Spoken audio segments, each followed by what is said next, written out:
বরিশাল অঞ্চল শিক্ষা দীক্ষায় কিন্তু অগ্রগণ্য। এখানে অনেক নামি দামি শিক্ষা প্রতিষ্ঠান আছে, কিন্তু এই শিক্ষা প্রতিষ্ঠান থেকে যারা বেরিয়ে যায় তারা তো এই অঞ্চলে কোনো শিল্পায়ন হয়নি।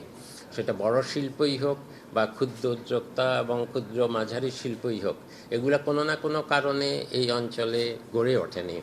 গড়ে না ওঠার কারণে যে যারা পড়ালেখা শেষ করে এখানকার যে আমাদের যুবশক্তি, তারা এই অঞ্চলে তাদের কর্মসংস্থান পাচ্ছে না এবং তারা বাইরে চলে যাচ্ছে।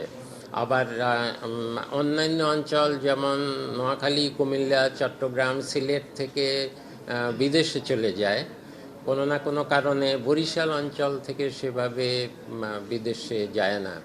এটা নির্ভর করে একবার যাওয়া শুরু করলে কেউ, তখন সে তার পরিচিতদেরকেই নিয়ে যায়। এটা একটা স্নোবল এফেক্ট আমরা বলি, যে কোনো অঞ্চলে কোনোভাবে যদি সরকারি পৃষ্ঠপোষকতায় হোক, যে একবার যদি প্রশিক্ষণ দিয়ে বা এজেন্সির মাধ্যমে বিদেশে পাঠানো যায়, তখন যারা যায় তারাই আবার তাদের পরিচিতদেরকে সেখানে নিয়ে যায়।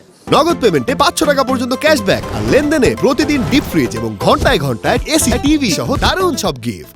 এটা একবার শুরু হলে আস্তে আস্তে বড় হতে থাকে। আমরা চেষ্টা করব, বরিশাল অঞ্চল এখানে বঞ্চিত রয়ে গেছে, সেটা এখানকার দারিদ্র্যের একটা বড় কারণ। এবং এখন আমাদের কিছু কিছু জায়গায় নতুন বৈদেশিক কর্মসংস্থানের নতুন জায়গা তৈরি হচ্ছে। মালয়েশিয়া একটা জায়গা যেখানে আমরা নতুন করে আবার অনেককে পাঠাতে পারবো। জাপান আরেকটা দেশ যেখানে নতুন করে তারা প্রশিক্ষিত জনশক্তিকে এখন নিচ্ছে প্রথমবারের মতো।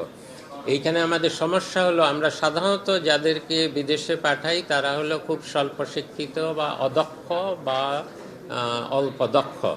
কিন্তু যদি ভালো বিদেশে পাঠানো শ্রমিক পাঠাতে হয়, শ্রমিক আমি বলবো না, পেশাজীবী পাঠাতে হয়, তাহলে একটু প্রশিক্ষিত জনশক্তি পাঠাতে পারলে, এবং সেটার সুযোগ তৈরি হচ্ছে বরিশাল অঞ্চলে। আমি মনে করি যেহেতু শিক্ষা দীক্ষায় ভালো, সেই জন্য আমরা এমন ধরনের প্রশিক্ষণ দেওয়ার চেষ্টা করব যাতে এখান থেকে ঠিক অন্য জায়গা থেকে যেভাবে অদক্ষ শ্রমিক যায় সেভাবে না, অন্তত প্রশিক্ষিত যুবশক্তির কিছু যাতে বিদেশে যাওয়া শুরু করতে পারে।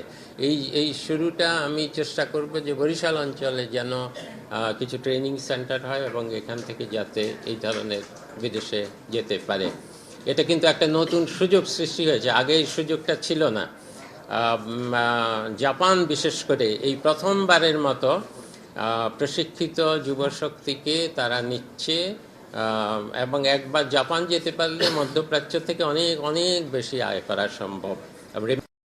ফিলিপিন এবং ইন্দোনেশিয়া থেকে তারা এই সুবিধাটা গ্রহণ করেছে।